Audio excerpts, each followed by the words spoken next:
1945 to 1946. When the European War ended in May 1945, the Congress leaders were immediately freed from prison, and the Viceroy Lord Wavell presented one more plan. In the long history of plans with the hope of solving the political impasse between the Muslims and the Hindus. This was discussed at the first Simla conference in June.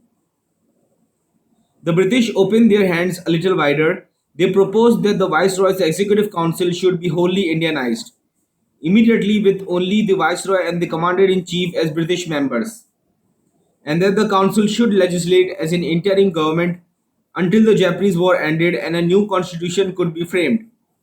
The negotiations broke down once more.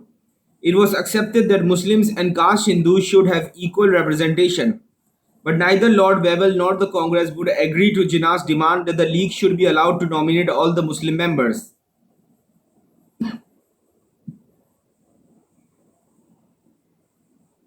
The Qaid was adamant, and the delegates withdrew, having achieved nothing. Jinnah had not yet brought all the Muslims within the corral of the League. The Prime Minister of the Northwest Frontier Province and most of his ministers were still congressmen in politics. And the Muslim Prime Minister of the Punjab, Sir Khizr Hayat Khan Tiwana, was opposed to both Jinnah and the League. He led a unionist coalition which included Muslims, Hindus, and Sikhs. The Qaid had to wait some more months before he could induce responsible Muslim leaders in these areas to join in the cry for Pakistan. He returned to his home in Bombay and his letters to Liaquat Ali Khan became sad. He wrote, "I am almost all right, but I still need rest badly." Jinnah's affairs were suddenly influenced by massive events from the bigger world. In July, the socialists under Mr. Attlee were returned to power in Britain, and in August came the unconditional surrender of the Japanese. For the Muslims and Hindus in India, the fear of invasion by a new enemy was thus removed. They were able to devote their energies to their own domestic conflicts and their indignations against the conqueror already on the field. The Labour government in Britain, with many members who were tried friends of India and ardent for reform, hastened the pace of deliverance. One of the early decisions was that general elections should be held in India in January 1946. The victory of the Muslim League at the polls was overwhelming, both in the provinces and in the Central Assembly. This was Jinnah's glorious hour. His arduous political campaigns, his robust belief and claims were at last justified. Only the Muslims of the northwest frontier remained unwilling. But even here, the power of the League was increasing. The votaries of Pakistan were now spread over all India. 3.5 years before, Nehru had said to an American reporter, "There is now a demand on the part of some Muslims for partition of India. Few take it seriously." The few had become a multitude, and Jinnah was now able to repeat, "No power on earth can prevent Pakistan." On 1st March 1946, Qaid-e-Azam was at a meeting of Muslim League workers in Calcutta. He said, "I am an old man. God has given me enough to live comfortably at this age.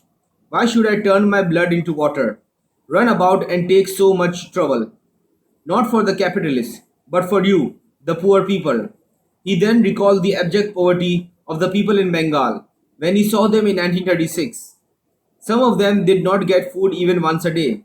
I have not seen them recently, but my heart goes out to them. I feel it. And in Pakistan, we shall do all in our power to see that everybody can get a decent living. When Mr. S.N. Bakar asked him, "What of the economic situation in Pakistan?" "There is no iron, no coal, no hydroelectric power, no industries." Jinnah answered, "I am fully aware of this. Our people have had no opportunity to develop these things. I have every faith, and so should you, that given the opportunity, they will achieve all this. Remember one thing, I am going on even if it kills me." It might be said that the body politic in India almost died of a surfeit of conferences. In March 1946, at the behest of the British cabinet, three of its members sailed for India. They were Lord Pethick, Lawrence, Secretary of State for India, Mr. A.V. Alexander, and Sir Stafford Cripps.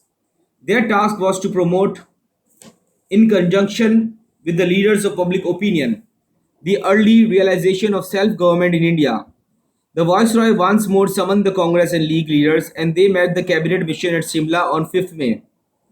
The conciliators once more failed to achieve harmony, but the episodes of the next few months must be described briefly, as they led to the sudden and absolute decision of the British to quit India. When the conference failed, the cabinet mission framed and announced their own plan. A central constituent assembly was to be formed, with members chosen through communal electorates on the basis of one member for each million of the population. This constituent assembly would frame the new constitution for the Union of India. Muslim interests in this reassembling of political power were to be safeguarded by a new system of grouping of the provinces in British India. Group A: Madras, Bombay, United Provinces, Bihar, Central Provinces and Odisha, the Hindu majority group. Group B: Punjab, NWFP and Sindh, the Western Muslim majority group. Group C: Bengal and Assam, the Eastern Muslim majority group. Each of these groups would also have its own constitution and each would be autonomous in all departments, except defense, foreign affairs and communications, which would be controlled by the Union of India at the center.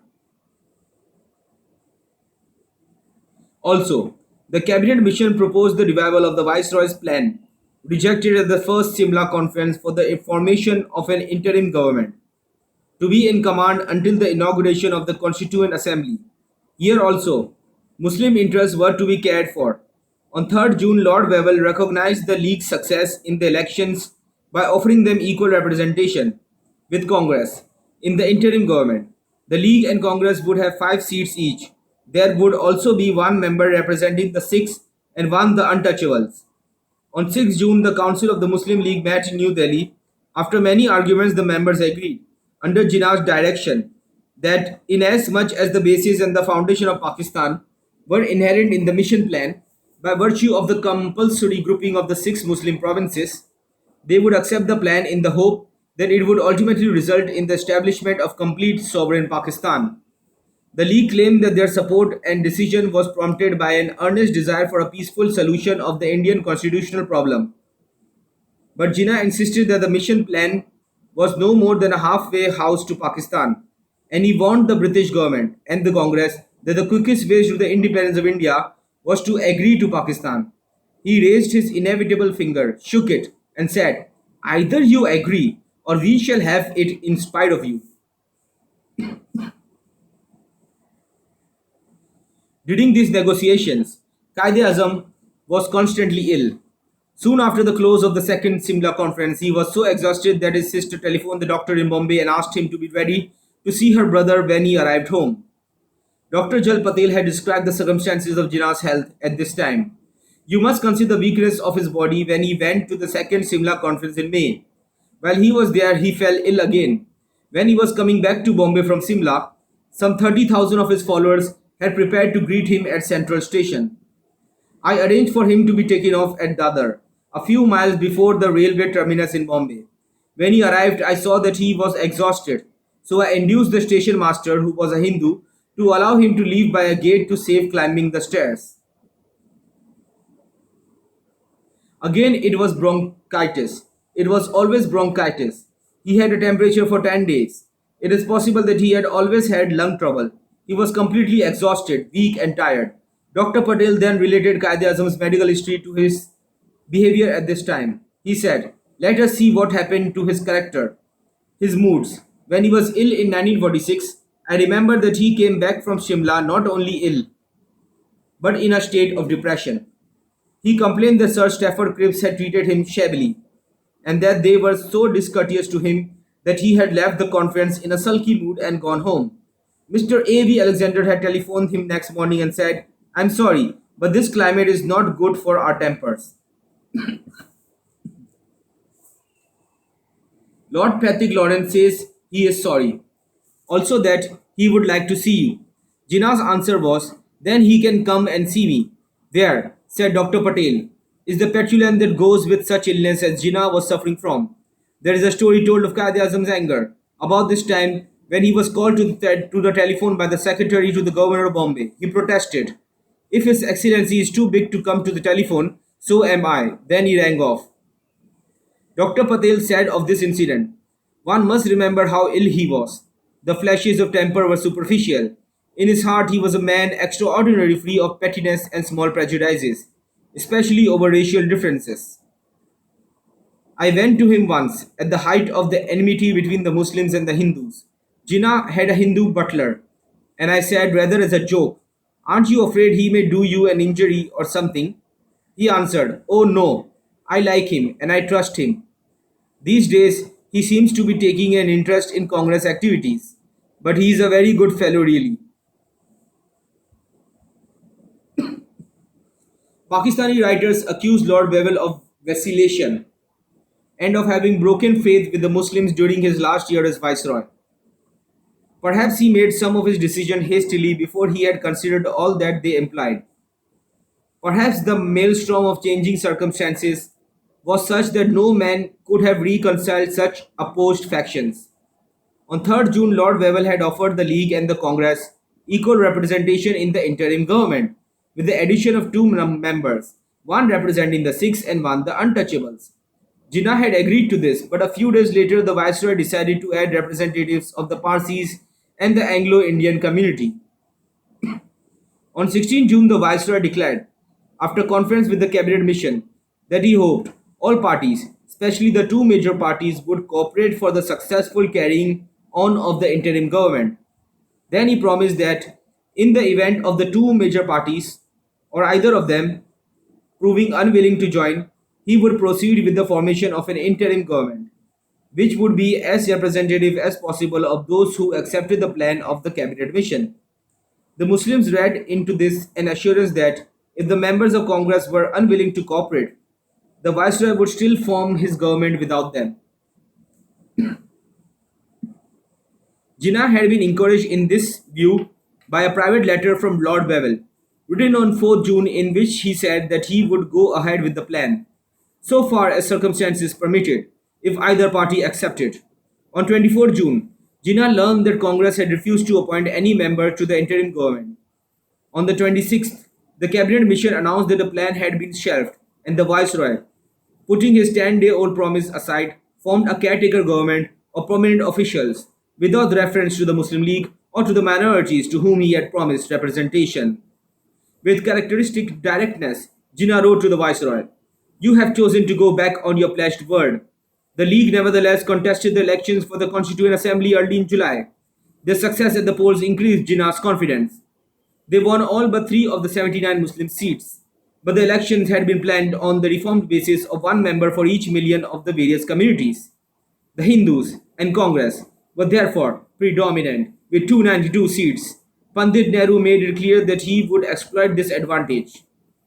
On 10 July, he said there was a big probability that there would be no grouping when the Union of India was formed. Thus, he threatened to deny the Muslims the chief benefits promised to them in the mission plan. The promises Jinnah had accepted because they offered the basis and the foundation of Pakistan. The Qaid protested in a statement to His Majesty's government that Nehru had made it quite clear that Congress was not going to honor any of the terms of the long-term plan, and that they were entering the Constituent Assembly only to use it as a platform for their propaganda, in utter disregard of the rights and obligations of the other communities who had agreed to the Cabinet Mission plan. These arguments between Jinnah and Nehru and the Viceroy were the academic expression of more terrible conflicts that were spreading over most of India.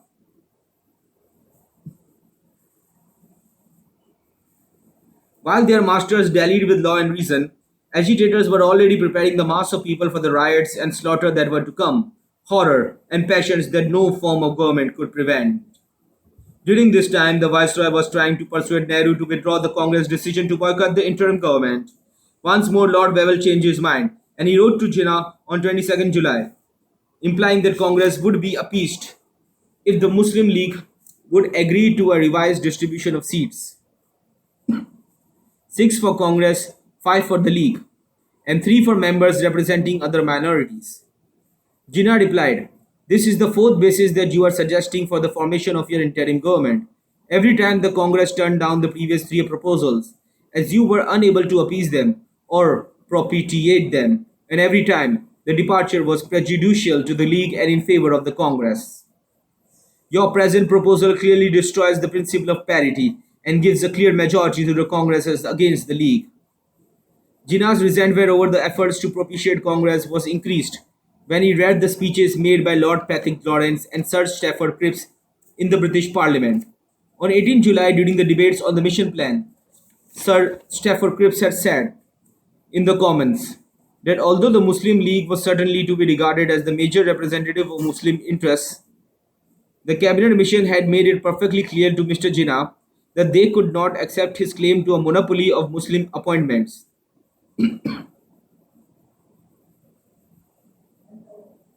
In the Lords, the Secretary of State had used the same phrase that the Quaid-e-Azam had no monopoly of Muslim appointments. Thus, not only was Jinnah deprived of the equal representation which the League had been promised, he was also to be denied his proven right, as President of the League, to leadership of the entire Muslim community in British India, a right which the Viceroy had officially recognized on 3rd June and which had been confirmed by the League's success in the elections for the new Constituent Assembly. In recording these events, Muslim journalists used the words British betrayal. During the debates, the Secretary of State had remarked on Jinnah's courage and statesmanship and said that in advance of any pronouncement by Congress, he had induced the League to accept proposals that differed substantially from the views held and vigorously expressed by his followers until then. In the Commons, Sir Stafford Cripps had also spoken of Jinnah's courage and determination in accepting the mission's proposal. The Qaid was not consoled by these phrases. On 20th July, when the Council of the Muslim League met in Bombay, he reviewed the arguments of the cabinet mission and then said, I feel we have exhausted all reason. It is no use looking to any other source for help or assistance. There is no tribunal to which we can go. The only tribunal is the Muslim nation. Then, of the compliment to his own courage and statesmanship, he said, it is no consolation to me that Lord Patrick Lawrence and Sir Stafford Cripps have acknowledged that we made very substantial and vital concessions, whereas the Congress has not budged an inch. I wish I could honestly pay a tribute to their courage and statesmanship, which they have so sadly lacked in handling these negotiations. Late in the evening, after the meeting, a friend called at the house in Mount Pleasant Road. He found Qaid-e-Azam writing the last words of the speech he was to make before the Muslim League Council next day. He has recalled, my old leader seemed old indeed. He moved away from his desk and we had a drink together. The glass shook in his hand, and for the first time in all the years I had known him, he seemed subdued, as if at last his burdens were too much. Next morning, Jinnah was refreshed, and he made a startling speech. I do not think that any responsible man will disagree with me that we were moved by a desire not to allow the situation to develop into bloodshed and civil war. He went on to explain that anxiety to try to come to a peaceful settlement with Congress had induced the League to accept a limited Pakistan by leaving the control of defense, foreign affairs, and communications to the Central Union of India. He said, we offered this unequivocal sacrifice at the altar of Congress, but the compromise has been treated with defiance and contempt. Jinnah paused and framed his monocle within his curved fingers. Then he lowered his voice and said, are we alone to be guided by reason, justice, honesty, and fair play, when on the other hand there are perfidious dealings by Congress? He continued, I might say that today Muslim India is stirred as never before and has never felt so bitterly. We have learned a bitter lesson, the bitterest, I think, so far. Now there is no room left for compromise. Let us march on. At this meeting, the Muslim League withdrew their acceptance of the cabinet mission proposals and sanctioned direct action to force the cause of Pakistan. 16 August was chosen as the day on which throughout India, the League would explain to the people exactly why its acceptance was cancelled and its policy changed. The conflict was no longer limited to educated leaders at conference tables. There was already a whisper of distant drums, the rising dust from desperate hordes of refugees, in the decision of the League to achieve Pakistan and to get rid of the present slavery under the British and the contemplated future of center Hindu domination. At the end of Qaid-e-Azam's speech, eminent Muslims climbed onto the platform and dramatically renounced the titles and honors they had once accepted from their British rulers. Miss Fatma Jinnah has since spoken of her brother's state of mind at this time. He expected to be arrested at any moment. The cold logician, the lover of orderliness and law, revealed the emotions he had always held in check with such exquisite care. Before he left the Muslim League meeting, he stood up and declared his willingness to go to Gaul. An old man aged 75 rose and cried, Qaid Azam shall not go to Gaul. We shall offer our lives first. We must form a regiment of mujahideen, holy warriors, and I offer myself to be the first to be fired on by the police on my bare chest. Jinnah, one of the few men in India who knew that to die for a cause was easy, but that to live for it called for massive and constant courage, did not answer. He drove home and worked late into the night on the next move in his campaign. About this time, Mr. R.J. Casey, governor of Bengal, met Qaid Azam and soon came to appreciate his character and his valor. He wrote, It is not too much to say that Mr. Jinnah is the only outstanding Muslim of all India's stature in Indian politics today. He is tall and very thin. He carries his years well, though he has a look of frailty. He appears to have the legal mind. He holds his cards very close to his chest. He is not a warm man. However, there is something in his eye that hints at a sense of humor and deeper down, at the memory of human enjoyment.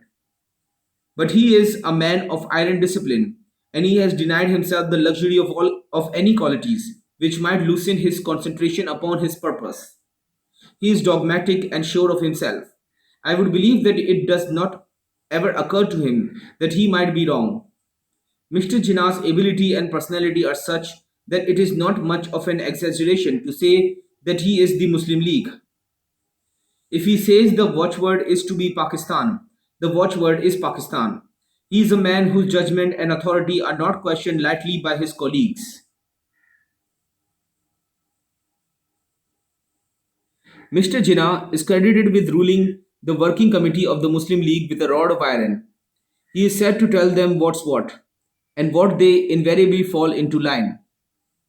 At any signs of intransigence on what he considers a major point, he is said to threaten resignation, after which the argument ceases. A vast responsibility rests on the shoulders of Mr. Jinnah. He is a man well accustomed to authority and responsibility.